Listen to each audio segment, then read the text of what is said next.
Salut à tous, c'est Johan. Avant de commencer le podcast, petit appel à l'action. Vous pouvez partager le podcast sur vos réseaux sociaux pour le faire connaître en taguant le compte du podcast ou ses intervenants, que ce soit Mathieu, Manu ou Johan, et également lui donner une note de 5 étoiles sur les plateformes. Je vous souhaite une bonne écoute. Bez zmian Raków przed Legią i Lechem. 24. serię gier. Ruszył! Krykowiak! Mamy to! Mamy to! Mamy to! Jesteśmy w ćwierćfinale Euro 2016! Tak, tak, tak! To jest prawda! Et salut à toutes et à tous, Jak mówi Paulo Souza, Dzień dobry to everyone. Heureux de vous retrouver pour un nouvel épisode hors série. Et aujourd'hui pour m'accompagner, ils sont deux, ils étouffent dans la chaleur parisienne. C'est Mathieu, @footpolac sur Twitter. Mathieu, comment ça va? Il fait très, très, très chaud, mais je suis content d'être avec vous pour un petit peu me rafraîchir avec le football polonais. Et bonjour à tous. Et il étouffe dans la chaleur de Poznań. 16 degrés au compteur. C'est Johan, @LairPoznań FRA sur Twitter. Johan, comment ça va? Bonjour à tous, ça va super. Une fois qu'il fait 20 degrés, c'est l'été ici, donc bientôt en été. Et quant à moi, j'étouffe dans la chaleur de Hénabour. Non, qu'est-ce que je raconte? Il fait même pas 20 degrés ici. Et on va passer tout de suite à ce que vous attendez tous, les résultats des finales d'accession. Et nous avons démarré dimanche à 15h30 par la finale d'accession de Druga Liga pour accéder à la Pierwsza Liga entre le Stomil Holstein et le Motor Lublin. Et comme vous le savez, ma fine analyse a vu juste. J'avais dit que le Stomil allait passer et c'est Motor qui a gagné au penalty 4-1. Un match dantesque, des prolongations, un carton rouge, de la joie, des larmes, on a tout eu. Mathieu, qu'est-ce que t'en as pensé? Bah écoute, qu'est-ce que j'en ai pensé? J'en ai pensé que c'est finalement quelque chose, enfin, on va dire, dans les finales d'accession, un résultat qui semble un peu plus logique. On en reparlera, celle de l'accession en Extraclassa. Mais Lublin qui l'emporte, 4 tirs au but à 1, comme tu l'as dit, un scénario rocambolesque, etc. Dans ce stade d'Olsztyn, je ne sais pas si les gens voient un peu le stade d'Olsztyn, mais il y a les usines Michelin juste derrière avec un espèce de gros bibendum comme ça qu'on voit de la tribune principale. C'est très folklorique, c'est très joli. Et finalement, je pense que de revoir Lublin, pardon, voilà, pas confondre avec Lubin du Zagłębie, qui est en Extraclassa, mais le Motor Lublin, euh, en D2 polonaise, c'est une bonne chose parce que Lublin, c'est quand même déjà une grande ville de l'Est de la Pologne. C'est un club avec je peux peut-être vous en parlerai, mais avec un stade, un grand stade, peut-être trop grand d'ailleurs pour où ils sont actuellement, qui a eu beaucoup de difficultés dernièrement, d'un point de vue aussi avec du président, je me rappelle plus son nom exact au président d'ailleurs, mais qui avait essayé à l'époque, et Johan ça te parlera, mais de refaire un Legia 2 un peu avec Saganowski, etc. Je sais pas si tu t'en rappelles. Yes, Ouais. yes, yes. D'ailleurs, à l'époque, pour ça aussi que je suivais les résultats du Motor. Pour ça et aussi parce que je va savoir pourquoi j'ai des potes supporters de Motor. C'est improbable, mais c'est comme ça. Et il y avait d'ailleurs les Snodowski, il me semblait, qui étaient conseillers d'ailleurs du président à l'époque, etc. Bon, finalement, ça n'a pas fonctionné. Dans tous les bons coups. Dans tous les bons coups. Bon, après, ouais, il y a une bonne période de les Snodowski quand il y avait le triumvirat au Legia, etc. Ouais, et puis après, il est parti conseiller Motor, il est parti conseiller Vissois. Ah oui, c'est vrai, il avait Il a repris fait les les bons choix. Patricia. Oh là Il là, a fait oui, les bons choix. c'est vrai, effectivement. Et, et finalement, ce club qui était au début de saison, parce qu'il faut le rappeler quand même, le Motor, en début de saison, après 11 journées, était dernier avec 7 points. Il y a notre ami Feio qui arrive, Gonzalo Feio, qui était l'ancien entraîneur adjoint du Raków Częstochowa, qui a aussi été analyste vidéo, il me semble, au Legia à l'époque de Magiera, etc., qui a dû partir en tant qu'assistant de Papchun parce il avait commencé à se battre avec Papchun, parce que c'est quelqu'un qui a un petit peu le tempérament un petit peu chaud. On l'a vu cette saison au Motor, c'était un peu compliqué.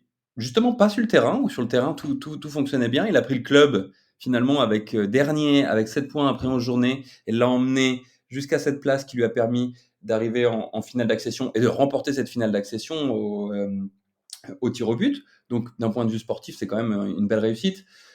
Sur le côté plus extra sportif, qui nous anime beaucoup du côté du moteur Lublin, Voilà, c'est celui qui a gueulé qui a passé sa saison d'ailleurs à gueuler sur les gens des relations, des relations avec la presse, etc. Qui a envoyé, on l'avait déjà dit, mais un plateau de la loge VIP sur la tête de son président. Donc voilà, c'est quelqu'un qui a un petit peu le sang chaud, Gonçalo Feio, le Portugais. C'est un personnage un petit peu atypique, un petit peu compliqué, un petit peu ouais, c'est-à-dire encore une fois, c'est-à-dire que c'est quelqu'un qui a des très bonnes idées sur le terrain, qui est quelqu'un qui est très intelligent dans son football, mais qui en dehors du terrain est un peu un homme vraiment pas sympathique du tout, et un homme qu'on n'a pas envie de connaître. On va voir. Apparemment, il devrait rester la saison prochaine en deuxième division. On verra comment ça se passe et ce qui se passe aussi, parce que bon, c'est bien d'emmener un club de la dernière place à finalement l'accession. À voir maintenant ce qui se passe pour le reste, mais je suis plutôt content de voir Lublin, malgré tout ce qui a pu se passer en dehors du terrain, etc., accéder, parce qu'encore une fois, c'est une grande ville de l'Est, une très jolie ville, qu'on avait dit la dernière fois, c'est très bien de la visiter, et continuez, allez essayer de la visiter si vous pouvez le faire, parce que c'est très joli. Mais après, Holstein, ça faisait 13 ans, il me semblait que Lublin n'avait pas retrouvé la deuxième division. Holstein, c'est un club qui est plutôt bien géré, etc. C'est pas un grand club, donc qu'on ait dans les deux finales d'accession au moins une grosse ville qui remonte, ça fait toujours plaisir. Ouais, moi je suis un peu, un peu «dubitatif» entre guillemets sur cette montée. Donc pour que les gens sachent, j'ai pas regardé, cette finale d'accession. En revanche, j'ai un pote qui m'a envoyé un message, pour me dire que c'était le pire match de la saison. Donc je me suis dit: «OK, j'ai peut-être pas loupé grand-chose». Et je suis un peu dubitatif parce que j'ai pas trop suivi les matchs, de Motor de manière générale, puisque évidemment, c'est impossible de suivre tout le monde et tout, mais je suis les résultats.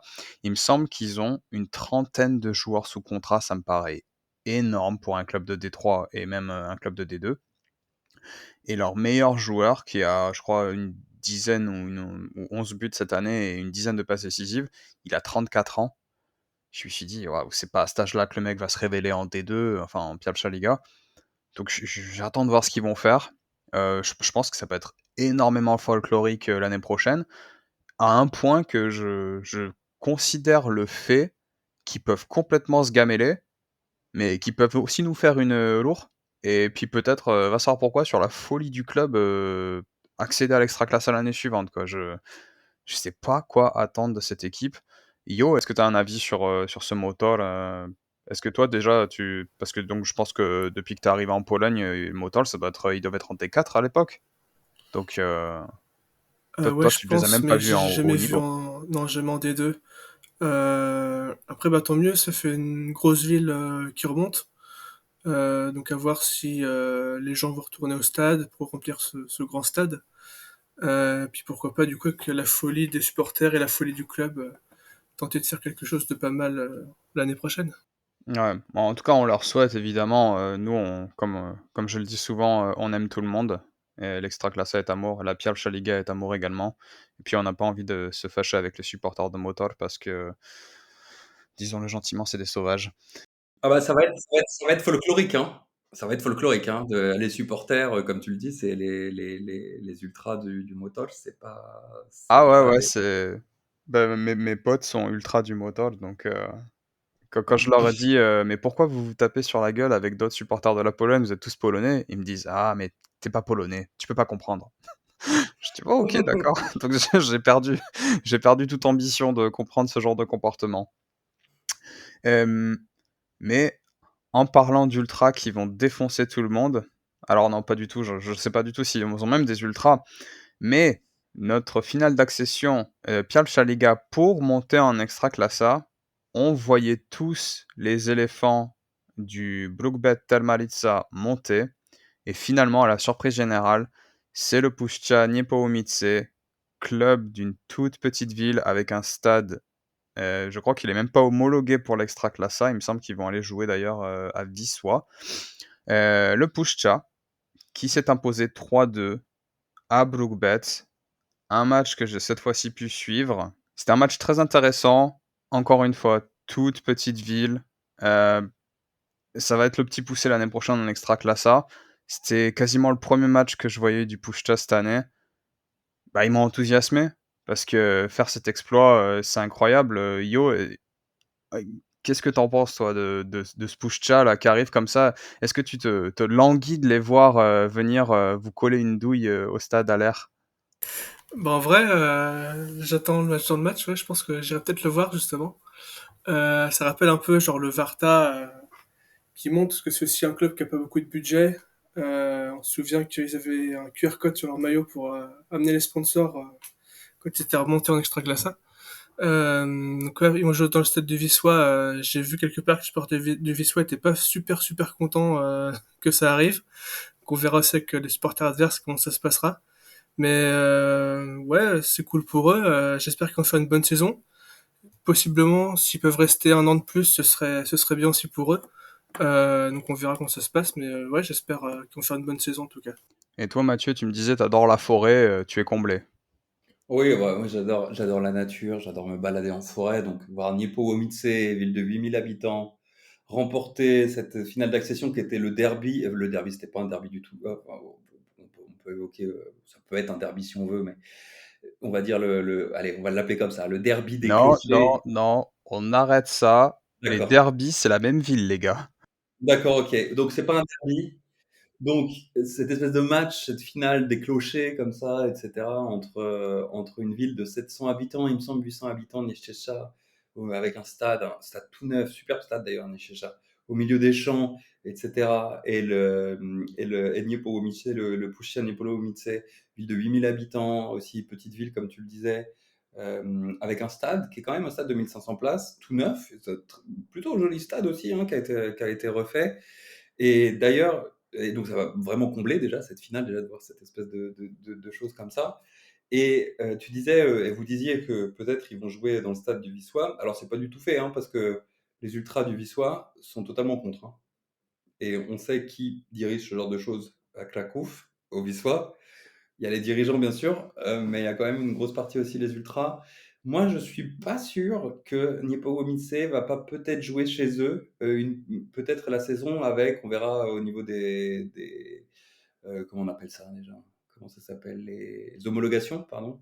Au niveau des homologations du stade, on verra parce qu'il n'y a pas non plus énormément il y a des stades dans la région, mais à voir. Mais je suis pas sûr, très très sûr qu'ils vont jouer à Krakow. En tout cas, c'est une belle histoire. Niepołomice, c'est un club qui a jamais atteint l'extraclassa, qui l'atteint cette saison grâce à un travail qui a été fait. On en avait parlé un petit peu auparavant, mais qui a été fait au niveau du club pour essayer aussi avec les joueurs polonais, etc., de faire quelque chose, de baser, d'avoir des techniques un petit peu différentes aussi sur l'information et ce genre de choses. Et moi, je trouve que ouais, c'est globalement une très belle histoire. Et petite anecdote sur les ultras de Niepołomice, parce que Johan, tu disais, est-ce qu'il y a des supporters à Niepołomice, etc. Est-ce qu'il y a des ultras d'une manière un petit peu ironique, parce qu'on te connaît maintenant. Et oui, il y a des ultras. Et les ultras de Niepołomice sont amis avec les ultras de l'Inter Milan. Voilà, pour information. Et en Donc, plus, moi qui adore l'Inter, j'aurais dû le savoir. voilà, et voilà. Quelle Et ben donc, honte! mais donc c'est assez rigolo que cette petite ville de 8000 habitants a des ultras qui sont amis, et vraiment très amis, parce qu'ils vont au stade à San Siro, etc., avec les ultras de l'Inter. Mais c'est une belle histoire. C'est un peu, pour moi, Johan, le comparer au Warta, pour moi, le Warta a quand même une histoire un peu plus importante en Pologne. Moi, je le comparais peut-être à un Miedź Legnica. Manu est pas là aujourd'hui, et c'est pour ça que je lui rends un petit peu hommage, et je pense qu'elle lui fera plaisir de voir ce Niepołomice un peu comme le Miedź Legnica. Et oui, ça fait plaisir de voir un club bien géré, parce que c'est un club qui est plutôt bien géré, bon, qui a pas mal de dettes dernièrement quand même, parce qu'ils ont fait beaucoup d'investissements, mais plutôt bien géré, arrivé à ce niveau-là. On est désolé pour les éléphants du Brookbet, mais le Brookbet, on l'a déjà vu en première division. C'est un club très bien géré aussi, hein, le Brookbet, faut le dire, parce qu'on parle de Niepołomice, mais le Brookbet, c'est un club, ok, c'est un club familial maintenant, parce que c'est géré par toute la famille qui gère l'entreprise Termalitsa d'ailleurs, qui donne le nom au club, et qui s'occupe de tout ce qui est faire des dalles pour le jardin, hein, ce genre de choses. Bon voilà, ce genre de choses. Et c'est quand même globalement une belle histoire, et on aurait été content que ça soit Nichesha, mais on est encore un peu plus content, je pense, d'avoir un nouveau club. Et parce que Johan, tu n'aimes pas les derbies quand c'est pas dans la même ville. Niepołomice, c'est pas trop loin de Cracovie, et on aura quand même un derby de Cracovie la saison prochaine. Parce que c'est vraiment juste à côté. Donc on aura un derby Cracovia-Niepołomice, le grand derby de Cracovie. On attendait tous le retour du Wisła. Et bah, ça sera un petit derby, mais ce sera un derby quand même. D'ailleurs, je me demande pourquoi, plutôt que d'aller jouer à Wisła, ils vont pas tout simplement jouer dans le stade du Cracovia. Parce que, au final, c'est largement faisable, puisque ça revient au même, en fait, tout simplement. Une semaine, le Cracovia joue et une semaine, Niepołomice joue. Il suffit juste de faire concorder les calendriers. Et puis, en plus de ça, ça permettra à Cracovia d'en mettre une petite à Wisła en disant: «Regardez, nous, on est gentils». Donc, ça me paraît la solution la plus simple, au final. Il n'y Franchement, aurait pas le stade du Garbarnia, sinon? Non, il est peut-être pas aux normes, non? ouais, aussi, tu peux aussi faire imaginer, je crois que Vietchesta, ils ont 3000 places, donc ça fait 1000 de plus. Ouais. Pourquoi pas? Enfin, moi je suis un peu dubitatif sur le fait qu'ils vont arriver à faire homologuer leur stade. Je crois que c'est 2000 le nouveau stade? Leur nouveau stade de 2000 Ouais, places? Ça 1500 me paraît de vraiment ouais. pas assez. Mmh. Est-ce qu'ils vont avoir des loges? Est-ce qu'ils vont avoir le système pour la télévision et cetera? Tu vois? Mmh. C'est autant de questions, qui pour l'instant, restent, sans réponse. Hem, après, franchement, c'est pas la première fois. Je veux dire, on a vu des clubs qui jouaient avec une seule tribune, donc bon, on verra bien. Mais la solution la plus simple me paraît Cracovia. Heu, surtout que les ultras de Cracovia sont pas non plus, comment dire?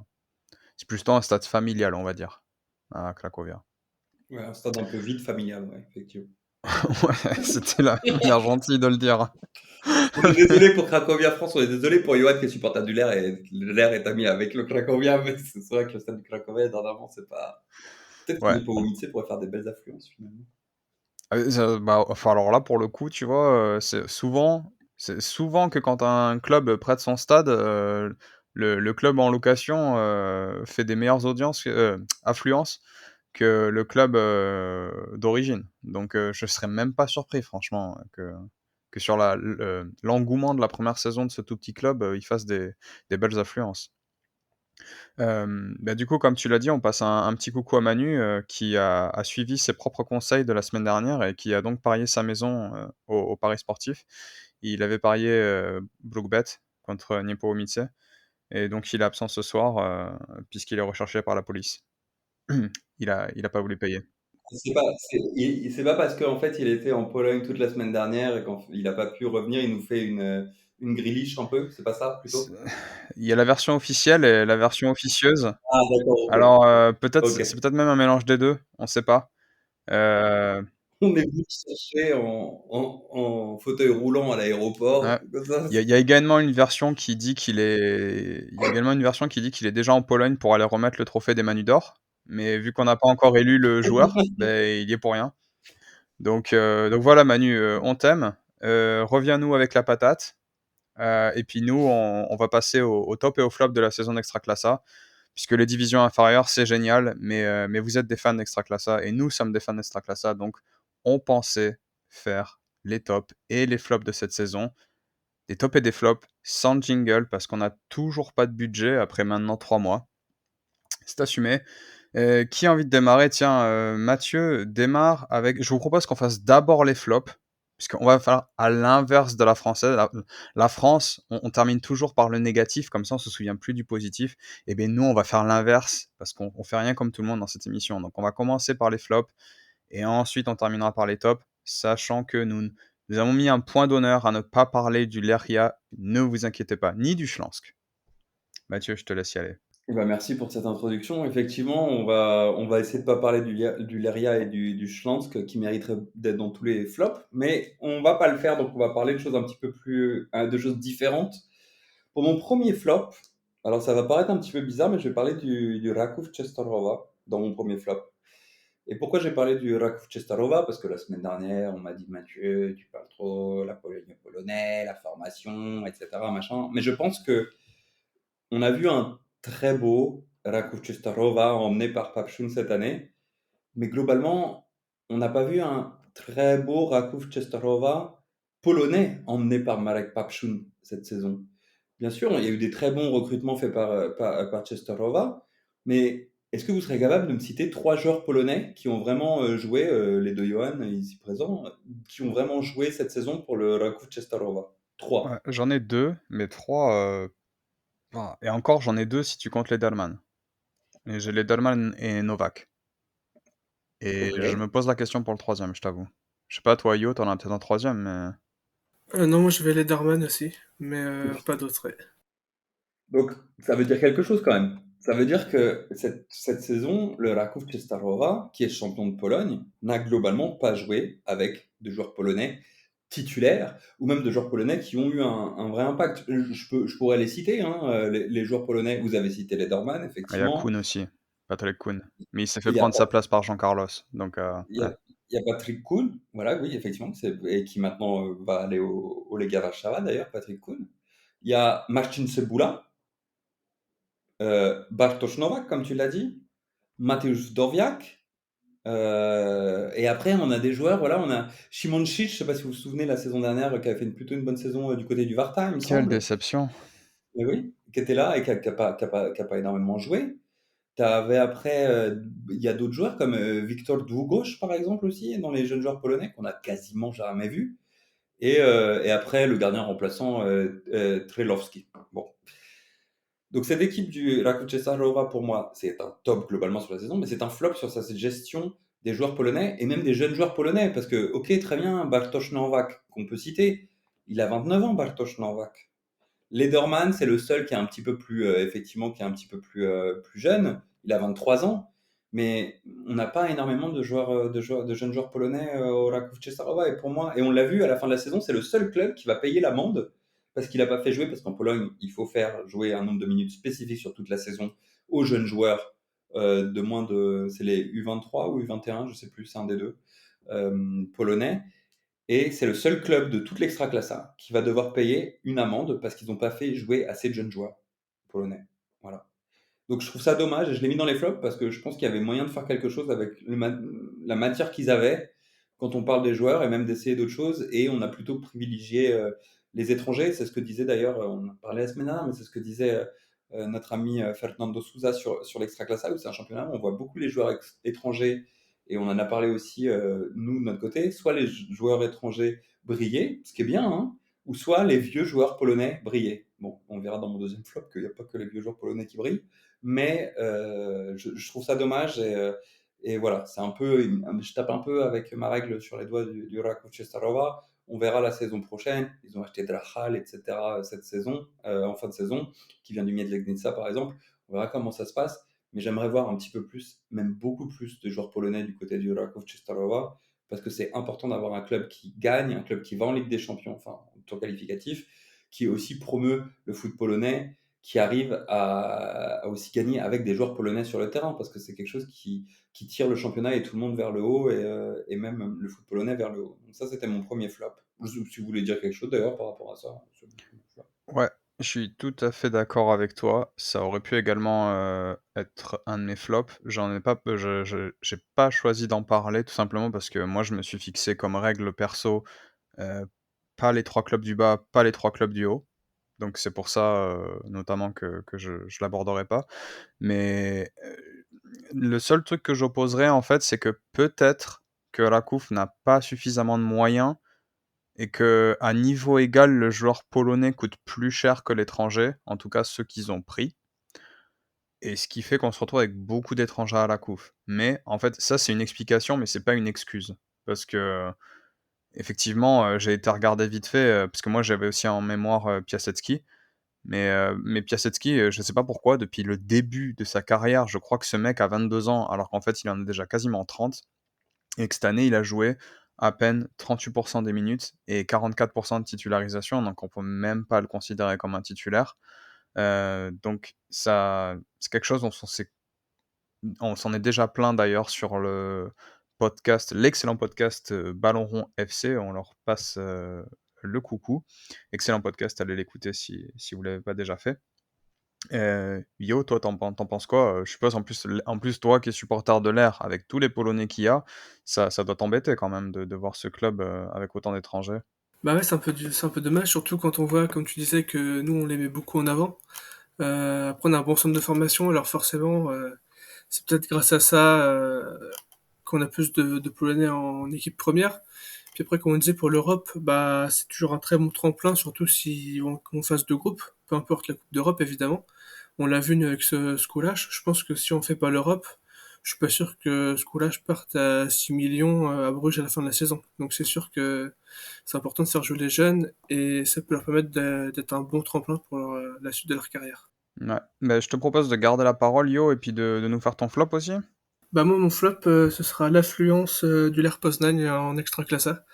Parce que autant en Europe c'était quasiment plein, autant j'ai fait un l'Air Miedge à 8000 spectateurs sur 42 000, ça fait un peu mal. Donc ouais là-dessus un assez gros flop. Ça suit pas, enfin les supporters vont pas mal au match, mais que quand c'est les grosses affiches. Dès que c'est un peu des plus petits clubs, il y a moins de monde et c'est dommage parce que on a bien joué cette saison. L'équipe méritait d'avoir plus de supporters dans le stade. Du coup, là-dessus, c'est un petit peu quand même dommage. Je sais pas ce que vous en pensez. Ouais, moi justement j'ai un top en lien avec ça, donc on en parlera dans la deuxième partie. Mais effectivement, l'air et j'ai vu que tu t'en es souvent plaint cette année, sur Twitter et à raison parce que je trouve ça entre guillemets «désolant». Alors il y a plus grave dans la vie, hein, on est d'accord, mais c'est quand même désolant de voir un club, qui fait entre guillemets «tout bien». L'air, il y a pas grand chose à leur reprocher. Franchement, ils étaient champions l'année dernière. Ils font un quart de finale de Conference League cette année. Ils font jouer des Polonais, des jeunes du centre, donc niveau identification, ça marche. Et puis il y a ce stade qui, pour moi, n'est pas surdimensionné et puis ça remplit pas, quoi. Et l'Air n'est que deuxième des affluences. On verra tout à l'heure, qui est le premier. Mais l'Air n'est que deuxième des affluences alors que je pense que franchement, ils auront du mal à aller en termes de résultats, ils auront du mal à aller au-dessus de ce qu'ils font actuellement, quoi.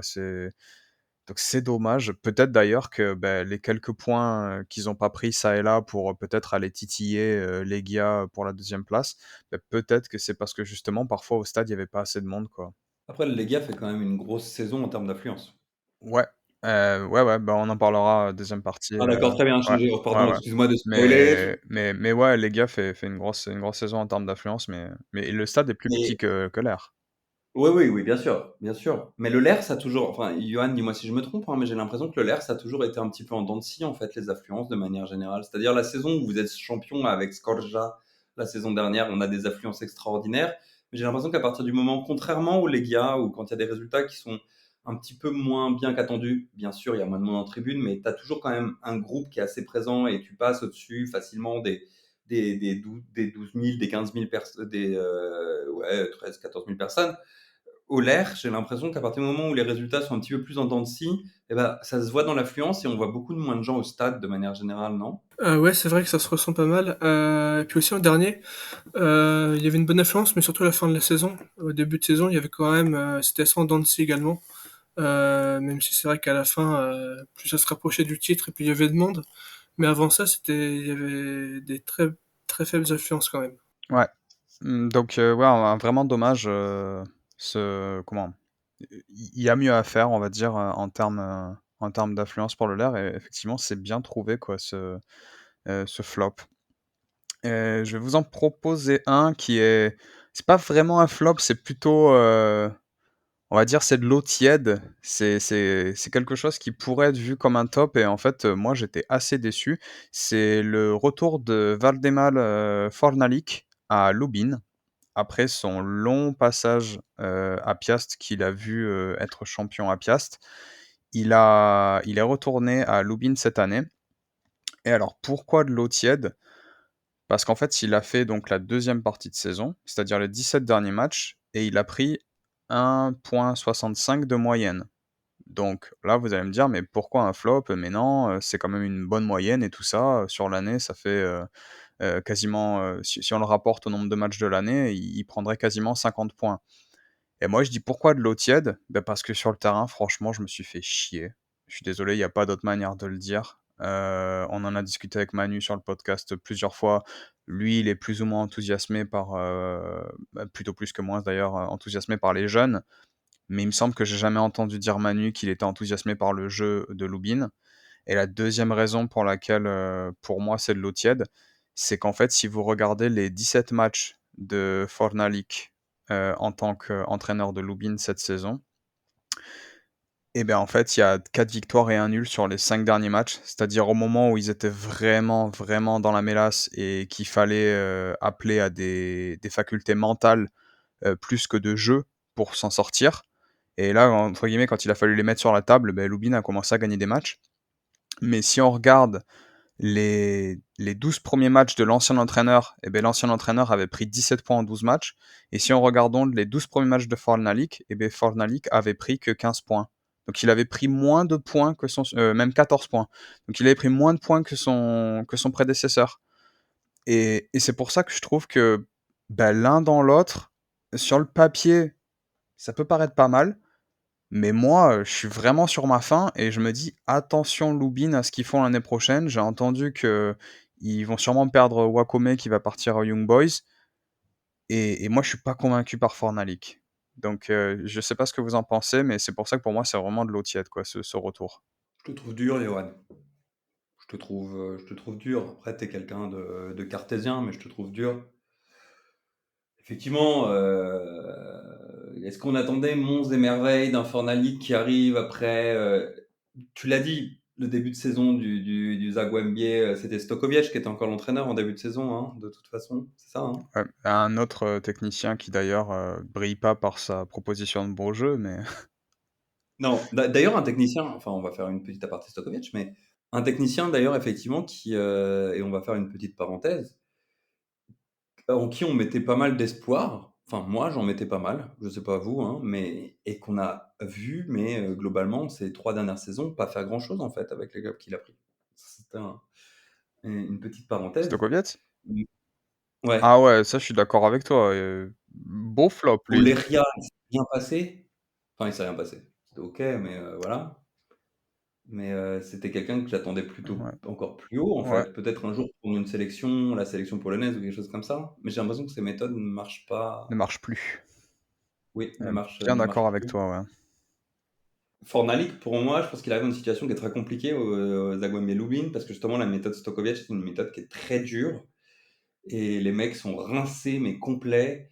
Je parle même pas du terrain, je parle même de en dehors. Les mecs, ils en peuvent plus. Il y a eu énormément de discussions avec Stokoviec, ça s'est pas très bien passé sur la fin. Fornalik arrive, on connaît Fornalik, il a ses qualités, il a ses défauts. Il prend une équipe, on lui demande globalement d'essayer de ne pas la faire que le club reste en Extraclasa, parce qu'on parle de Lubin encore une fois, le Zagłębie. Ok, c'est une équipe maintenant qu'on a l'habitude de voir en première division. Enfin, il y a quelques saisons, c'était pas gagné non plus que le Zagłębie Lubin reste autant de temps en première division, malgré la bonne académie qu'ils ont, et c'est surtout ce qui les sauve d'ailleurs.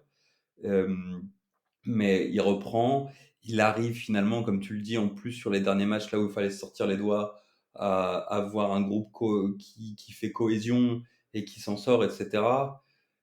Je suis d'accord avec toi sur le fait qu'il faudra qu'on attende de voir l'année prochaine et que peut-être ça va bien se passer ou ça va pas bien se passer.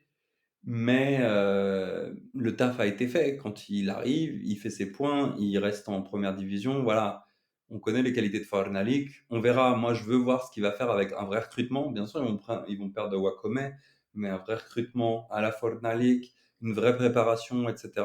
la saison prochaine. Moi, je pense que c'est. Après, tu peux le mettre dans tes flops, hein, et je pense que c'est vrai qu'on peut attendre beaucoup plus de choses de Fornalik, mais la situation de Zagłębie Lubin était assez compliquée en interne pour se dire oh putain Fornalik arrive, on va revoir le grand Piast, etc., qui l'a emmené au titre et ce genre de choses.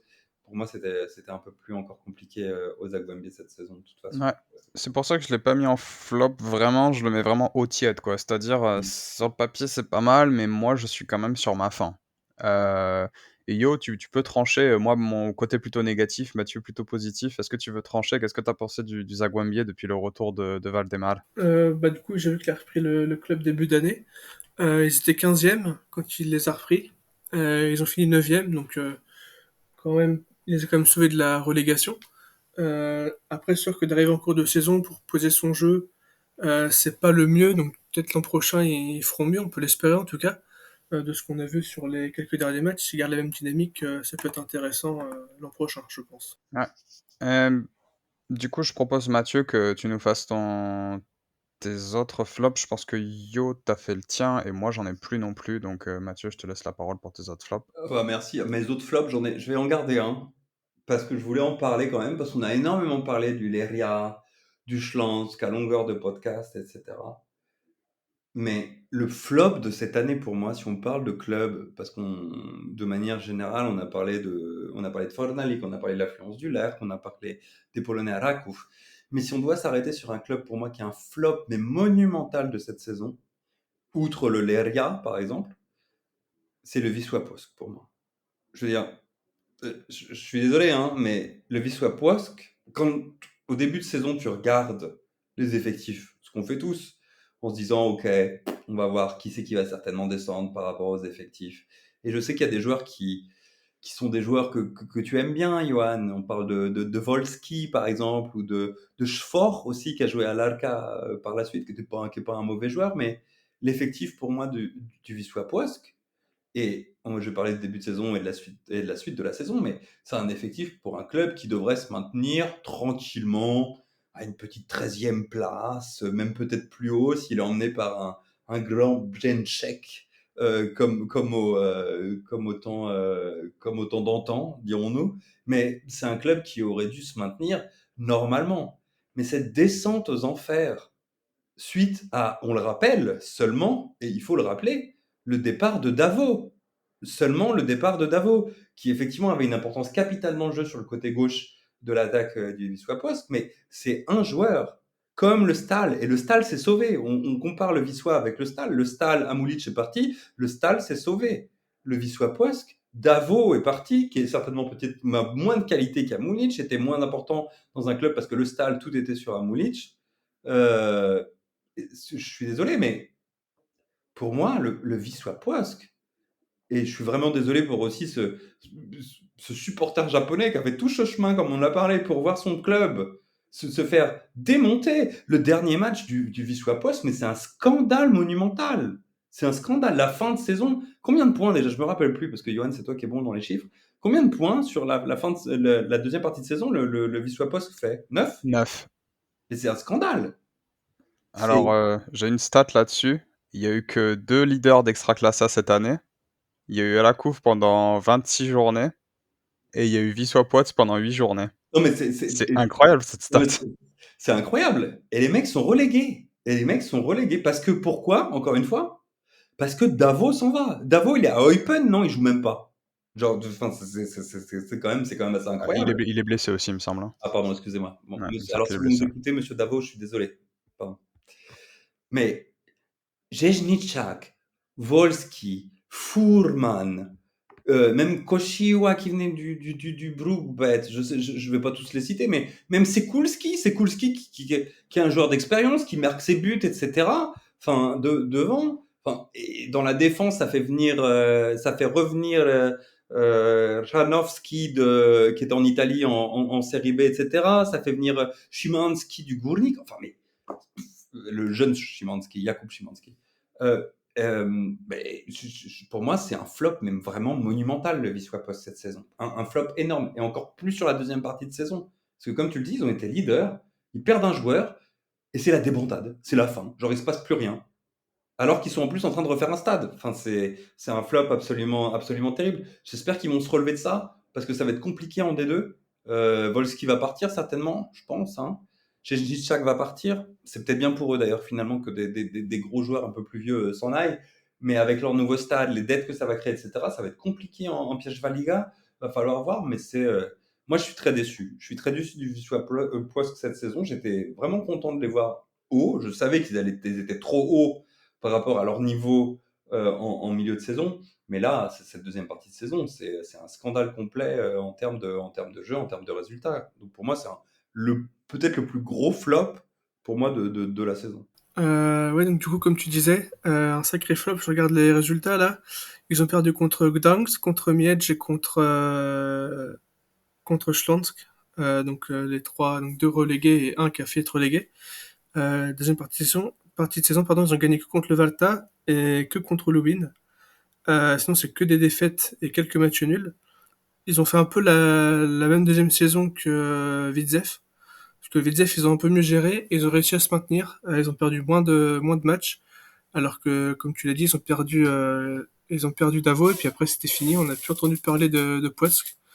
On les a plus revus à leur niveau, comme quoi des fois un seul joueur peut tout changer dans une équipe. À Poisk, c'est vraiment ce qui s'est passé, quoi. Et donc, je vais, comment dire, renforcer, je sais pas si ça se dit en français, renforcer le point de vue, mais et j'espère que les gens vont pas être outrés par le mot que je vais utiliser, mais pour moi, le Wisła Płock, c'est autopsie d'un suicide, en fait. C'est-à-dire, quand on regarde la saison, ils ont été leaders, ils ont vendu à la fin de l'été leur leader en défense, Khlevotiuk. Ils l'ont vendu, je crois, en Corée du Sud. Puisqu'on en avait discuté sur notre chat entre nous. Puis en janvier, ils ont fait partir Davo, parce qu'apparemment Khlevotiuk, ça suffisait pas. Et puis fin février, je crois, et comme ça suffisait pas non plus, pour être sûr de bien mourir, ils ont aussi laissé partir Rasiak à Górnik Zabrze. Rasiak, dont on reparlera durant les Manu d'Or, très certainement. Hem et en fait, quand on regarde ce qu'ils ont fait, cette année, c'est c'est vraiment comment se faire harakiri, quoi. Il y a pas d'autre mot, en fait. On dirait qu'ils l'ont fait exprès. Ou alors je sais pas, peut-être le club a des dettes et le président a dit, bah, il faut éponger les dettes, je sais pas, parce que, Khlevotiuk, a été vendu, c'est 2,5 millions de zlotys. Davos, ça doit être pareil. Et Rasiak, je crois que ça a pas été communiqué, pour combien il est parti. Mais, à part le volet financier de la chose, je vois pas comment les sauver parce que j'ai l'impression qu'ils ont complètement fait sauter l'équilibre de l'équipe, qui marchait plutôt bien, on va dire, les 2-3 premiers mois. Donc effectivement, gros flop, j'avais dit au début qu'on allait peut-être pas en parler, mais effectivement, Wisła, on les avait un peu épargnés sur les podcasts précédents, il était quand même temps de remettre, les pendules à l'heure parce que on peut on peut pas avoir des choses comme ça, on va dire, sur du haut niveau, je pense. Je sais pas ce que tu en penses, Mathieu, mais c'est plus le fait que ce soit du haut niveau, en fait, qui nous choque parce que si on voyait ça en D5, on se dirait: «Bon, OK, les mecs, ils ont fait la fête, machin». Mais là, c'est vrai que c'est pas possible, quoi. Ah non, non, mais vous avez tous les 2 raison. Enfin, vous allez dans le même sens que moi, donc je vais pas dire que vous avez tort, mais enfin, mais c'est, comment ce club a été géré pour passer d'être le club leader de l'Extraclasa. Le club, tu te dis encore une fois, OK, peut-être qu'ils vont avoir un petit coup de mou, comme beaucoup de clubs qui sont des plus petits clubs qui mènent, et cetera, et ils vont finir, comme le disait Johan, le Widzew, était aussi dans le top 6. Ils ont un coup de mou, c'est normal, ils venaient d'arriver en Extraclasa, c'est logique, ils ont réussi à s'en sortir. Mais le Wisła Płock, ils ont l'habitude de l'Extraclasa. Ils avaient des joueurs qui étaient. Enfin, je veux bien qu'on perde Davo, je veux bien qu'on perde Drasiak, mais et même euh, et même leur défenseur avant qui est parti en Corée, mais durant l'été. Mais il y a quand même des joueurs avec de l'expérience dans cette équipe. Il y a des joueurs qui connaissent l'Extraclasa. C'est un club qui connaît aussi l'Extraclasa, qui a joué depuis extrêmement longtemps. Enfin, extrêmement longtemps, j'exagère, mais qui a joué depuis quand même plusieurs saisons en Extraclasa. Et comme tu le dis, se faire harakiri comme ça, pour moi, je comprends pas. Je comprends pas. Et de se dire que ce club a fini derrière le Schlanz Wrocław, qui n'a rien fait toute la saison et qui se sauve dans les dernières journées, la dernière journée presque. Enfin, ça montre finalement qu'il y a eu un problème. Alors, effectivement, bah, et il y avait des dettes, certainement, comme toute la majorité des clubs d'Extraclasa sont endettés de toute façon. Mais il y a des dettes. Et va y en avoir encore plus avec le stade, et ça s'annonce compliqué, parce que là, ils se sont fait harakiri complet, comme tu le dis, même avec l'exemple polonais, harakiri complet, avec le stade, le fait que maintenant ils vont être en deuxième division. Enfin, j'ai du mal à comprendre ce qui s'est passé. C'est assez. Comme tu le disais, en cinquième division, quatrième division, ça nous étonnerait pas, c'est du folklore polonais, etc. Mais en Ekstraklasa pour un club comme le Wisła Płock, enfin je comprends pas, je comprends pas. J'espère que ça va les remettre à l'endroit au niveau de leurs idées et de ce qu'ils veulent faire dans le futur, et peut-être s'appuyer un petit peu plus sur des jeunes, parce qu'ils ont aussi des jeunes, hein, et que les vieux vont partir, hein, parce qu'ils vont pas rester en deuxième division. Enfin, certains vont certainement rester, mais il y en a pas mal qui vont partir, et d'avoir une politique un petit peu différente. Mais Pour moi, il y a aucun sens à ce qui a été fait. Donc, c'est pour ça qu'on n'en a pas beaucoup parlé du Wisła Płock, mais pour moi, c'est peut-être même encore un plus grand flop que ce qu'on avait dit. Et je vais le reciter parce qu'il faut le reciter. Le Schlanz Wrocław, qui finalement a réussi à se maintenir, et le Leria qu'on savait qui allait pas si bien, etc. À l'extérieur et aussi un petit peu à l'intérieur. Mais c'est un flop qui est encore plus important par la surprise du fait de les voir descendre. Tu vois, le Leria, on aurait pu dire, effectivement, moi je l'avais mis dès le début de saison, par exemple, le Leria dans mes clubs et pas parce que je supporte l'Arca, mais parce que je savais que le Leria, ça allait pas formidablement et que c'était compliqué. Et depuis beaucoup de saisons, et que ça tenait par brindilles et par bout de ficelle, que j'étais persuadé qu'ils allaient avoir un gros problème et qu'ils allaient peut-être devoir descendre. Mais alors, le Wisła Płock, excusez-moi, tu vois, genre c'est pas le club qu'on attendait d'aller en deuxième division. Bon, maintenant c'est fait. J'espère que notre ami japonais pourra regarder des streams parce qu'il pourra plus regarder l'Extraclasse TV. Ah, il pourra dépenser 6 balles par match pour regarder Liga. Oui, c'est vrai, sur le truc effectivement, ça c'est un bon point. Si vous voulez regarder sur Polsat, vous pouvez dépenser 6 balles par match si ça vous intéresse avec la Polsat Go. On aurait... ouais, alors tu sais quoi? J'y ai pas pensé, mais on aurait pu en faire un flop de ça. Parce que autant je trouve que la formule Extraclassa à 50 balles par an est une réussite, autant aller payer 6 balles par mois 6 balles par match pour de la Liga, ça pour le coup, pour comment dire, la connaissance du championnat à l'étranger, franchement c'est pas génial. Mais nous n'allons pas continuer dans les flops et on va passer maintenant au top, on va passer aux réjouissances. Et je vais démarrer du coup puisqu'on a parlé du Wisła Płock et que j'aime bien plaisanter sur le fait que Wisła Płock n'est finalement qu'une succursale de Legia. Et mon premier top ce soir, c'est tout simplement la politique de billetterie de Legia qui a permis, puisque tout à l'heure Io se plaignait de voir l'air avec un stade entre guillemets un peu vide pour les petits matchs. Et ben il se trouve que Legia en fait a décidé cette saison une nouvelle politique après avoir vu l'année dernière des chiffres catastrophiques dans la fréquentation du stade, des tribunes. Cette année, ils ont tout simplement décidé de mettre des billets moins chers en fonction de la fréquentation du match précédent. Donc je m'explique. Disons que à la première journée du championnat, le stade était rempli à 80%. Et ben le prochain match à domicile, pendant 24 heures, les billets allaient être à moins 20, moins 30%. Ce qui fait qu'en fait, ça a amené les gens qui étaient satisfaits du match qu'ils avaient vu à réacheter tout de suite des places pour le match suivant. Et en fait, ça a créé un cercle entre guillemets vertueux. C'est-à-dire que plus les gens allaient au stade, plus ils avaient des prix intéressants. Du coup, ils soutenaient plus l'équipe puisqu'il y avait plus de monde au stade.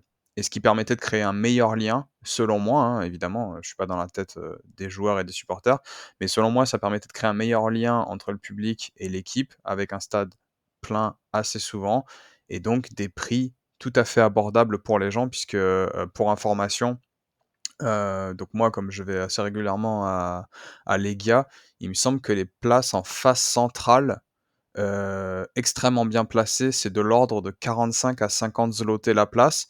Donc si vous appliquez une réduction de 20 à 30 sur ce prix-là, même pour un Polonais, dépenser 35 zloty pour une place de match, franchement, c'est abordable. Surtout si vous y allez en famille, ça coûte pas les yeux de la tête et c'est une vraie réussite parce que ça a permis à Legia cette saison d'être 1er au classement des affluences moyennes alors qu'ils ont pas le plus grand stade. Legia, c'est en termes de taille de stade, il me semble que c'est derrière Leria, c'est derrière Lech, c'est derrière Śląsk et il y en a peut-être un autre que j'oublie, mais ces 3 là, j'en suis sûr. Peut-être même derrière le nouveau stade de Szczecin. Hem, donc voilà, pour moi, gros top. Évidemment, fan de Legia, donc celle-là, je l'avais notée, mais je trouve que ça pourrait être tout à fait utilisé par les autres clubs. Et notamment, je me suis plaint toute la saison des affluences de l'Eria, donc pourquoi pas, même en D2, hein, on ne sait pas, ça peut être faisable. Je pense qu'il vaut mieux avoir 10 000 personnes à moins 20% que 4 000 à plein tarif. Mais bon, ça, c'est mon avis. Personne ne veut réagir. Bon. Si, non, non, non, tu as totalement raison, Johan. Je pense que c'est quelque chose d'assez intelligent de la part du Legia. Et je parlerai dans mon top après d'ailleurs. Je pense que c'est quelque chose qui était important à faire aussi après la saison dernière, qui a été, comme tu l'as dit, compliqué en tribune aussi, où il y avait beaucoup moins de monde, enfin un peu moins de monde, beaucoup moins de monde, moyen moins de monde, on va dire. Et pour un stade, effectivement, du Legia, je suis même pas sûr.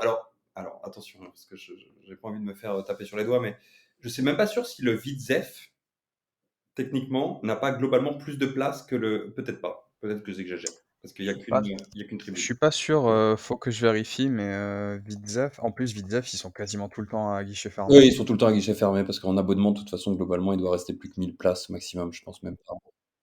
Io, est-ce que tu veux réagir ou est-ce que Mathieu, du coup, il peut relancer direct sur Runjaic, je suppose? Puisqu'on a fait les gars. Ouais, je pense que tu peux. De toute façon, moi, le seul que j'ai intéressant à dire, c'est qu'à l'air, les places sont 70 wattés, plein tarif, donc c'est un peu chier quand même. Mais ouais, sinon tu peux continuer, Mathieu. Eh ben, c'est bien que tu aies parlé du Legia parce que ça fait partie de mes tops. Alors, on ne verra pas souvent parler du Legia en top, de manière générale, parce qu'on te laisse ça un petit peu, Johan, en tant que spécialiste du Legia. Mais je voulais parler de Runjaic, qui a fait globalement une saison extraordinaire avec le Legia. Si on n'a pas un Rakouf qui fait une saison stratosphérique avec Papchoun, le Legia, dans une saison normale d'Extracasa, est champion et en plus remporte la Coupe de Pologne, donc fait le doublé, techniquement, dans une saison normale et pas une saison un petit peu anormale comme celle qu'on a eu cette année.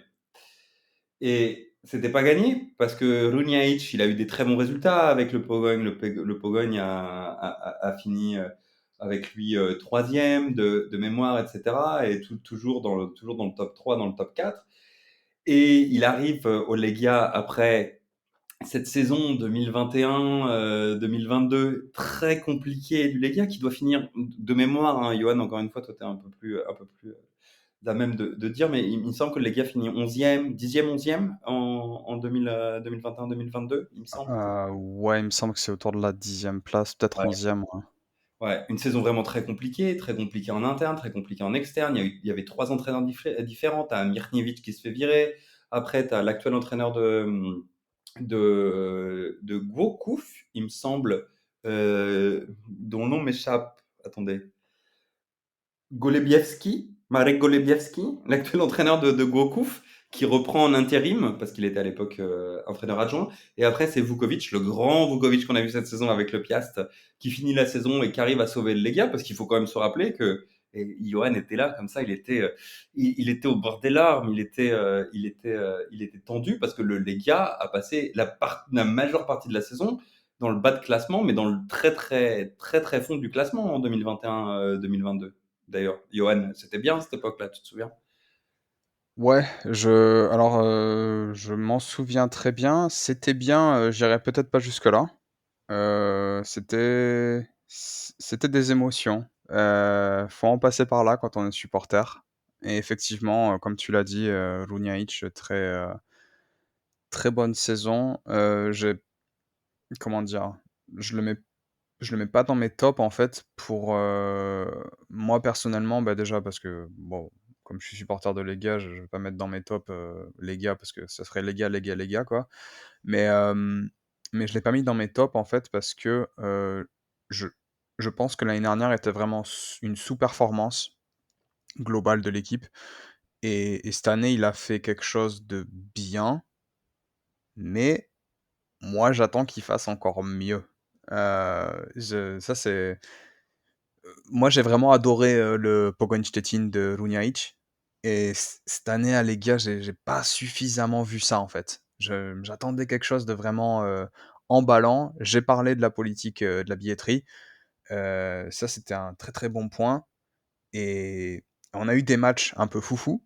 C'est-à-dire que cette année, il me semble que c'est le match contre, j'étais au stade en plus, je crois que c'est Stal, où il y a 2 erreurs énormes de Augusteniak, en défense centrale qui permettent non, je pense que c'était pas Stal, c'était pas Miedź.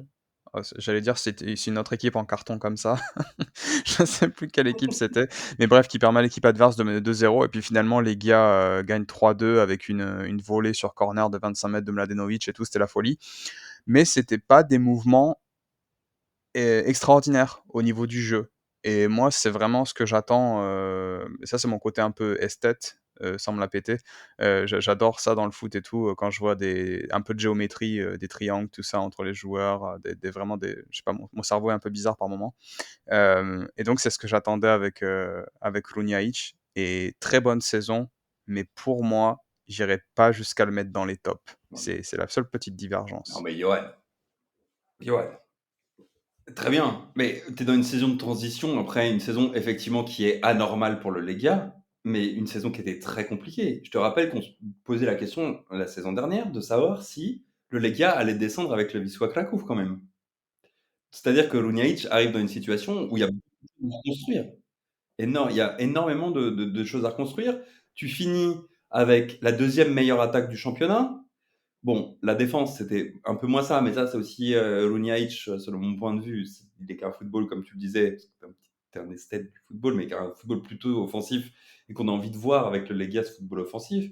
Mais je trouve qu'il a remis quand même l'équipe sur les rails en ayant, à la fin de la saison, 66 points, c'est-à-dire presque 2 points par match, qui est normalement un rythme de champion ou au moins vraiment, vraiment très, très proche d'être champion, alors que là, il y a 9 points de retard sur Rakov qui fait une saison, encore une fois, stratosphérique.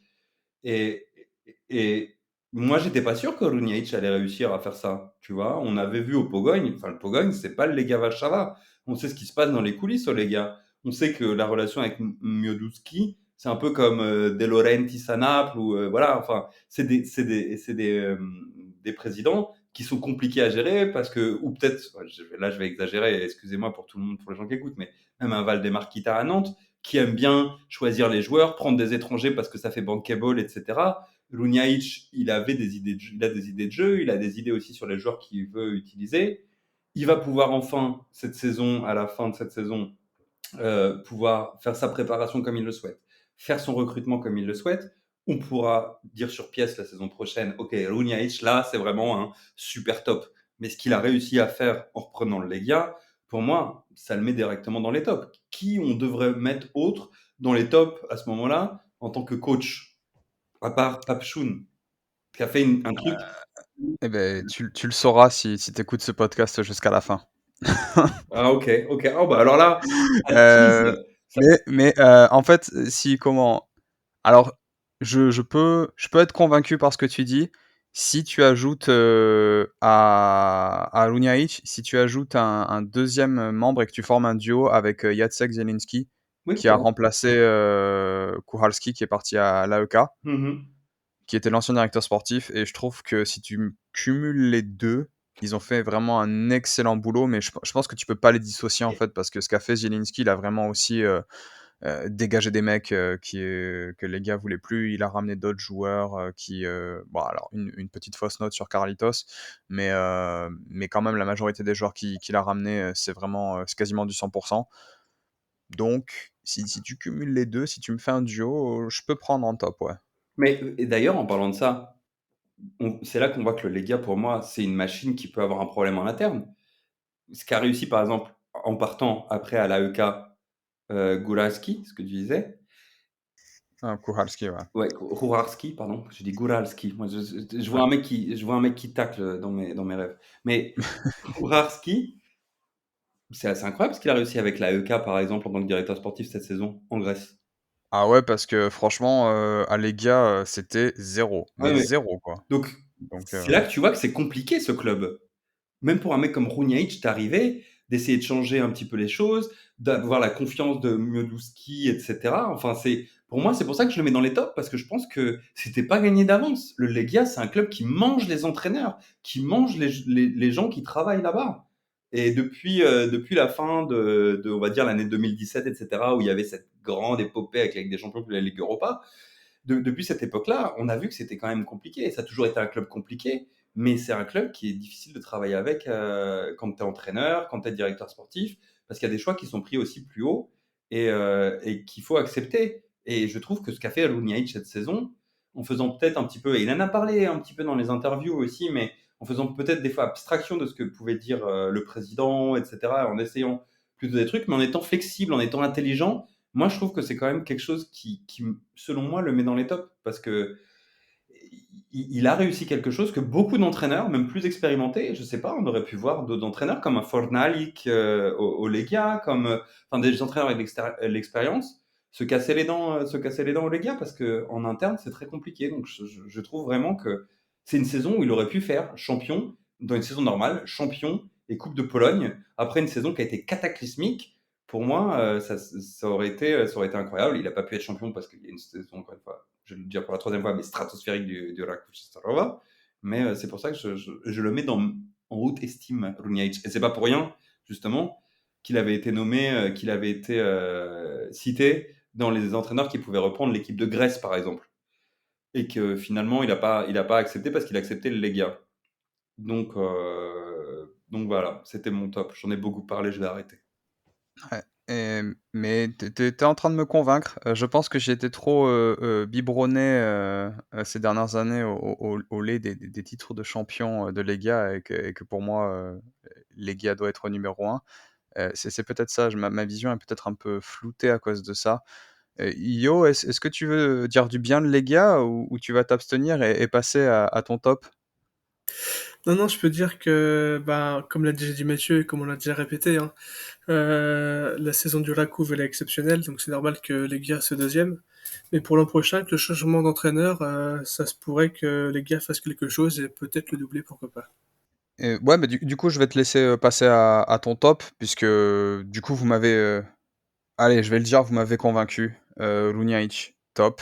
Ah, Et, et, et du même niveau, non, peut-être même au-dessus de mon coach top qu'on abordera tout à l'heure. Du coup, Yo, ouais, vas-y, passe à ton top. Et ben moi, mon top, ce sera la deuxième partie de saison du Piast Gliwice et du Konik Zabrze. Parce que c'est deux équipes qu'on voyait pas, je pense, faire quelque chose cette saison. Surtout vu la première partie de saison, du coup, des deux équipes, ils étaient vraiment dans le bas de tableau. Jusqu'à la 21e journée, le Piast était dans la zone rouge. Ils ont fini cinquième. Ils ont plus perdu également le Piast depuis le 19 février. Et ils ont battu des très bonnes équipes.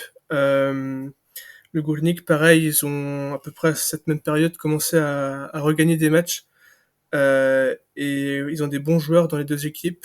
Et s'ils avaient commencé la saison d'une meilleure manière, je pense que le Lair et peut-être le Lega seraient pas à leur place à la fin de la saison. Eh bien, je suis ravi de ce top. Je suis ravi non seulement parce qu'on est d'accord, et je suis également ravi parce que ça va nous permettre de gagner un tout petit peu de temps sur le podcast parce que j'ai pas envie qu'il fasse 2 heures. Euh, Puisque non seulement j'abonde dans ton sens, mais en plus de ça, mon deuxième top et dernier top, c'était le retour de Vukovic en Extraclasa. Mon Mourinho polonais, je l'aime. Et pour prouver que c'est un top, j'ai une statistique, puisque vous le savez, quand Manu n'est pas là, c'est moi qui reprends le flambeau au niveau des stats. Vukovic, 20 matchs en tant qu'entraîneur du Piast, et le classement sur ces 20 matchs, à la couve 43 points, Legia 41 et Piast 41. Sur les 20 matchs, à 2 points de la couve seulement. Euh, Avec Vukovic toute la saison, qui sait, peut-être Piast aurait pu être champion. Je sais que Mathieu, tu l'adores également. Est-ce que déjà, et je pense que tu seras d'accord. Est-ce que tu es d'accord que les deuxièmes parties de saison de Piast et Górnik sont à classer dans les tops? Et est-ce que tu penses que Vukovic a le niveau pour aller entraîner le Napoli? Ah oui, alors moi, Vukovic, je suis d'accord avec toi. Je pense que Vukovic a le niveau pour entraîner le Real Madrid même. On a atteint C'est dit. voilà, je pense que depuis que Karim Benzema est parti, je pense maintenant que Vukovic pourra faire quelque chose au Real Madrid. Non, non, mais pour être sérieux, effectivement, je suis d'accord avec vous. La deuxième partie de saison du Górnik et du Piast, c'est assez extraordinaire. Et même pour le Górnik, c'est un petit peu plus incroyable parce qu'en fait, c'est le retour d'Urban qui fait vraiment que là, c'est même pas une deuxième partie de saison, c'est la deuxième partie de la deuxième partie de saison pour moi, pour le Górnik, qui arrive à s'en sortir comme ça grâce au retour d'Urban et Vukovic qui arrive. il avait sauvé un petit peu le Legia quand même, la fin de saison du Legia la saison dernière, on en parlait juste avant. C'était lui qui avait réussi à, quand même à sauver un petit peu les meubles, on va dire. Il arrive au Piast, il n'a pas un jeu. C'est pas le jeu le plus alléchant du monde, hein, le jeu de Vukovic, on en avait déjà parlé, c'est quelque chose d'assez basique, etc. Mais c'est des basiques qui fonctionnent.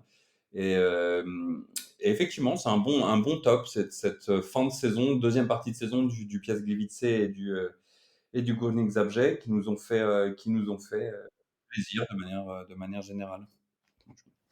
Et pour enfoncer le clou, sur Aleksandar, le bien-aimé, je vais juste quand même, encore une fois, Manu, je sais que tu vas adorer, ce soir j'offre des statistiques à tout le monde. Vukovic quand même, parce que bon, effectivement, je suis d'accord avec toi Mathieu, c'est pas le jeu le plus chatoyant de l'Extraclasa et moi c'est vrai que voilà, j'en ai rigolé, sur, Lunjajic que je suis un esthète. Mais bon, c'est vrai que donc, Vukovic, on peut en discuter, de son style de jeu. Néanmoins, Legia, premier passage, 66 matchs, 1,82 de moyenne. Legia, deuxième passage, 20 matchs, 1,70 de moyenne. Piast, 20 matchs, 2 points de moyenne par match. Franchement, c'est quand même pas mal, quoi. Faut dire ce qui est. OK, le mec, c'est pas la bamboula tous les samedis, mais il y a du résultat, quoi. Alors, on peut discuter, les gars, c'est plus facile, et cetera. Mais bon, Mathieu, tu viens de nous expliquer aussi que Lunjajic avait du mérite parce que les gars, c'est la folie. Et ben Vukovic, où qu'il passe, ça gagne, en fait. C'est pas mal, quoi. Et là, Piast, à voir qui va recruter, mais pour l'année prochaine, franchement, moi, je serais pas surpris qu'il fasse une super saison. Je suis un peu plus sceptique, sur Górnik, pour le coup. Et puis, en plus de ça, je suis pas un super fan de Urban parce que je t'avoue que le mec qui fait à peu près, tous les gros clubs ennemis en Pologne, moi j'ai un peu du mal avec ça. Mais ouais, très très bonne deuxième partie de saison de Górnik et de Piast. Mathieu, est-ce que tu veux passer à ton prochain top? Si vous m'accordez ce plaisir de parler de mon dernier top, on a parlé des stades, on a parlé des joueurs, on a parlé des entraîneurs. Mais est-ce qu'il n'y a pas une chose qu'on a oubliée? Est-ce qu'on n'a pas quelque chose de plus important que tout ça dans toute cette saison d'Extraclassa dont on aurait oublié de parler, les gars? Non? Vous voyez rien? Les supporters? C'est vrai qu'on n'a pas beaucoup parlé des supporters. Le Corona. Le Corona Kielce, eh ben non, on va pas parler du Corona Kielce dans les tops. On va parler de la Corona. Et on va parler de la Corona un petit peu, effectivement. Alors, c'est lié aux supporters, c'est lié un petit peu au Corona dans la Corona. C'est les buvettes en Pologne. Et oui, parce que c'est un top de cette saison, les buvettes en Pologne. Alors, ça peut paraître un peu étrange hein, de dire les buvettes, c'est un top. On fera aussi peut-être dans un épisode spécial, ça faudra voir avec notre incroyable host, Johan, mais un épisode sur les meilleures toilettes des stades polonais. Mais les buvettes, cette saison, il y a eu une prise de conscience, et c'est un petit peu plus général que les buvettes, mais de l'expérience stade. Par exemple, Johan, tu parlais de la politique tarifaire, mais je pense qu'il y a une prise de conscience globalement dans les clubs, en extraclassa, mais aussi en deuxième division, parce qu'on l'a vu aussi en deuxième division, que l'expérience stade en Pologne, c'était pas seulement on va voir un match, parce que effectivement, en Pologne, si tu vas seulement voir un match pour aller voir un match, il y a quand même un fort pourcentage d'être déçu par ce que tu vas voir sur le terrain. Malheureusement, c'est comme ça. On espère retourner dans des grandes années du football polonais où on est un peu moins déçu, mais des fois, on peut être assez déçu de ce qu'on peut voir sur le terrain. Mais l'expérience stade, c'est vivre quelque chose, que ce soit en famille. On parlait du Cracovia en rigolant un petit peu, mais le Cracovia, il y a une vraie expérience pour les familles, par exemple, parce que c'est l'un des seuls clubs, il me semble, en Pologne, à avoir une zone avec des petits toboggans, etc. pour les enfants. J'ai jamais vu ça dans un autre club, d'ailleurs, nulle part. Il y en a juste au Cracovia, dans les tribunes, en bas des tribunes, dans le secteur famille. Et donc les buvettes, c'est quelque chose d'important, parce que qu'est-ce que tu vas faire quand tu regardes ton match? Tu vas manger, tu vas boire, etc. Et il y a une prise de conscience intéressante, c'est-à-dire d'essayer de proposer de la nourriture un petit peu différente dans les stades, et de proposer aussi quelque chose de lié autour du stade à la nourriture. On l'a vu, alors on tape sur le Schlansk, mais par exemple, c'est un point très positif. Le Schlansk a créé autour du stade avec le stadion Wrocław, d'ailleurs, qui a le nom des fameux, comment ça s'appelle? Des cabanes aussi. Tuchinski, il me semble. C'est l'Arena Tuchinski maintenant. Et qui a créé autour du stade des événements avec des food trucks qui viennent, avec de la nourriture de différents pays, mais aussi de la nourriture un peu plus régionale. Il y a eu la même chose aussi au stade du Lair cette saison, il me semble. Hein. Johan, tu me diras si je me trompe, mais il me semble qu'il y a eu un espèce de festival de la bouffe autour du stade, etc. aussi. Ouais, il y a eu ça, et puis il y a également on va dire le match des enfants, à peu près, face au Cracovia, justement, Mhm. donc où les enfants avaient une réduction. Et il y avait ce jour-là, sur les 30 000 supporters, il y avait 11 000 enfants. Donc il y a vraiment une prise de conscience de l'expérience stade en Pologne, avec des nouveaux stades qui se créent, etc. Et aussi pas mal lié à la bouffe, que ça soit dans les stades qu'on peut voir dans le nord ou dans le sud, avec de la nourriture un peu plus régionale aussi. On le voit en première division, on peut le voir en deuxième division, du côté de Gdynia par exemple, même du côté de Podbeskidzie aussi en deuxième division, qui a loupé les barrages de très peu cette saison. Et il y a une volonté d'apporter quelque chose d'un peu différent et pas seulement juste on va bouffer un burger, un bout de pizza, un machin, un truc dégueulasse avec des chips, mais vraiment des trucs différents avec des stands différents dans le stade pour les buvettes. Et je trouve ça intéressant. Et c'est communiqué en plus, tu vois. Bah, Johan parlait de la journée des enfants. S'il y a 11 000 personnes, c'est que c'est communiqué. Et c'est la même chose pour les buvettes. Il y a énormément, beaucoup plus. Si vous allez sur Instagram, si vous allez sur Twitter, si vous allez sur TikTok, si vous allez sur OnlyFans, non, non, pas sur OnlyFans par contre, il n'y aura pas sur les buvettes, mais si vous allez sur les réseaux sociaux de manière générale, des clubs polonais, vous allez remarquer beaucoup plus de stories, de choses qui sont écrites aussi sur les réseaux sociaux par rapport à l'expérience stade et par rapport à la buvette. Il va y avoir des explications. Voilà, on a ouvert un nouveau truc, on a fait ça, on va faire un festival dans le stade pour la bouffe aussi, et on va essayer de voir ce qu'on peut faire, comme a pu le faire Lyon en France un petit peu avec des food trucks spécialisés, avec des spécialités lyonnaises aussi quand il y a les stades de Lyon. Voilà, c'est important de citer Lyon. On cite beaucoup Bordeaux dans ce podcast, mais citons un peu Lyon. Et en Pologne, il y a ça qui se crée un petit peu. Ça commence. Encore une fois, en extra-classa, en première division, en Pierwsza. Et je trouve ça vraiment intéressant et je le mets dans mes tops parce que je pense qu'enfin en Pologne, on a compris que l'expérience stade, c'est pas seulement aller voir un match parce qu'effectivement, quand tu vas voir un Wisła Kraków contre un autre club de deuxième division comme le Robic Boków, quand tu vas voir un Lech Poznan contre le Stal Mielec, tu t'attends pas forcément à avoir un grand match de Mielec, par exemple, Johan, quand tu vas voir, quand tu vas au stade à Poznan, mais tu te dis, bah, je sais pas, si je passe un bon moment avec mes amis, que je bois une bonne bière, pas une bière dégueulasse, que je que je mange un truc plutôt cool, etc., qui est plutôt bon, agréable, et qu'on passe juste un bon moment ensemble, on va regarder du foot, effectivement, mais on vient aussi parce qu'on a envie de se retrouver entre amis. Je pense que c'est quelque chose de vraiment important qu'on commence à comprendre en Pologne, et c'est pour ça que je le mettrais dans mes tops. Il y a encore du chemin à faire, hein, par rapport à ça, et pas non plus faire comme en Pologne des centres commerciaux où on met tout dedans et on va mettre le stade avec un gros centre commercial. Mais on a beaucoup de nouveaux stades avec beaucoup de buvettes, de nouvelles choses qui arrivent. Et je trouve ça est bien communiqué, en plus, tout est bien communiqué. Et donc, je trouve ça vraiment, vraiment très intéressant et je l'ai mis dans mes tops parce que c'est quelque chose que j'avais pas vu auparavant, trop en Pologne, et qui fait vraiment plaisir à voir dans les divisions supérieures. Eh beh, je vais commencer par une citation pour, réagir à ça. Comme disait Jean Schulteis: «Confidence pour confidence». Eh bien, sachez-le, je n'ai jamais bu un verre d'alcool ni mangé quoi que ce soit dans un stade en Pologne. Donc ça va être super de réagir à ça. Tout simplement pour la simple et bonne raison que j'ai été ultra pendant des années, donc pour moi, aller au stade, ça signifiait juste, venir supporter son équipe et repartir. C'est pas du tout à cause du niveau des buvettes ou quoi que je mangeais pas. Mais ceci étant dit, maintenant que Mathieu, tu en parles, et beh, je me dis que probablement que la moitié des purges que j'ai vues à Gdansk cette année, puisque j'ai aussi fréquenté le stade, de l'Aria, et beh, peut-être qu'elle serait mieux passée avec, un bon hot dog ou un bon burger et puis une bière.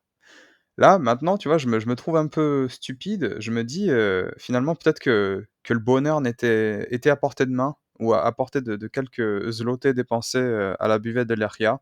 Et en plus, Johan, tu racontais la dernière fois ton anecdote sur le fait que tu étais allé voir le Leria et tu avais super froid, tu te souviens? Et que tu avais tes jambes, etc. Tu n'arrivais même Ouais, plus à je m'en marcher. souviens, c'était il y a environ 83 minutes. Voilà, exactement. Ah oui, c'est vrai, c'était pendant ce podcast-là. C'est ça, le temps Non, passe tellement. c'était en off, c'était en off. Je raconte des trucs off en plus maintenant. Ouais. Mais bah, tu peux la raconter maintenant, comme ça je peux rebondir dessus. Ouais, ouais, non, il y a alors pour le coup, celle-là, elle est vraiment très, très courte, c'était une super idée. L'Aria, ils ont mis le match de l'Aria à 19h, en février, je crois. Au bout de 2 heures de match, je sentais plus mes jambes, donc j'arrive même pas à grimper les escaliers, vers 20h ou 21h, la fin du match, je sais plus. C'était extrêmement désagréable, j'ai détesté ce match. Et donc, si t'étais allé à la buvette, que t'avais pris ta petite herbata comme ça, là, hein, avec ta petite tranche de citron dedans, et que t'avais pris un bon petit bigos à la buvette, est-ce que tu aurais peut-être eu froid comme tu as eu? Non, tu vois? Tu aurais été bien, tu te serais dit: «Waouh, je regarde un match où il y a encore Peixao qui joue alors qu'il a 70 ans, mais je prends mon bigos, je prends ma petite herbata, je suis bien» et cetera, et tu aurais pu marcher tranquillement comme un seul homme à la fin du match, en remontant les tribunes, le ventre plein, l'air heureux, en te disant: «C'était pas le match du siècle, on a bien mangé, je suis réchauffé, maintenant je vais sortir à Sopot, on va s'amuser un peu», tu vois? Alors que là, tu étais parti sur quelque chose de beaucoup plus négatif parce que tu avais juste regardé le match. Comme quoi l'expérience stade, c'est important. Non, tu m'as complètement convaincu. En plus, moi, vous le savez, je suis quelqu'un qui j'adore l'ébriété. Donc je me dis finalement, c'est vrai qu'en plus de ça, ouais, un petit thé, une petite bière et tout ça, et puis derrière, un petit séjour à Sopot, alors pour le coup, en plus, j'y suis jamais allé, donc vraiment là, Mathieu, tu m'ouvres des horizons, je me demande même si je vais pas retourner au stade Alergia en D2, tiens.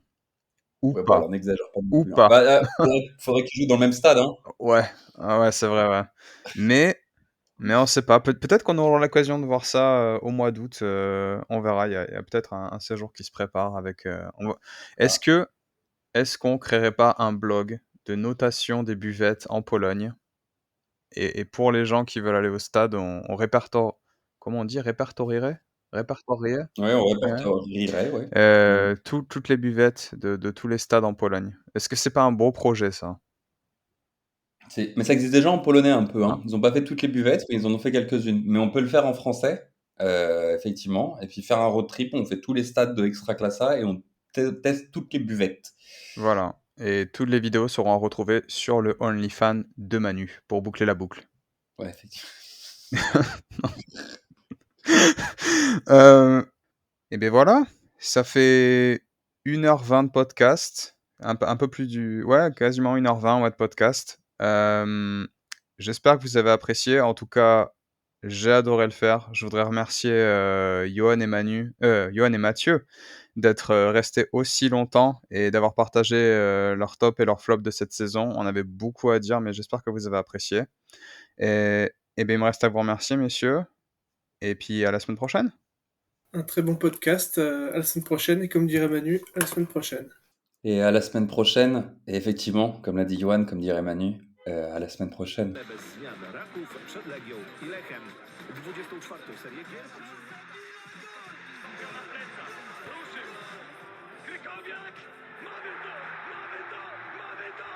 Jesteśmy w ćwierćfinale Euro 2016! Tak, tak,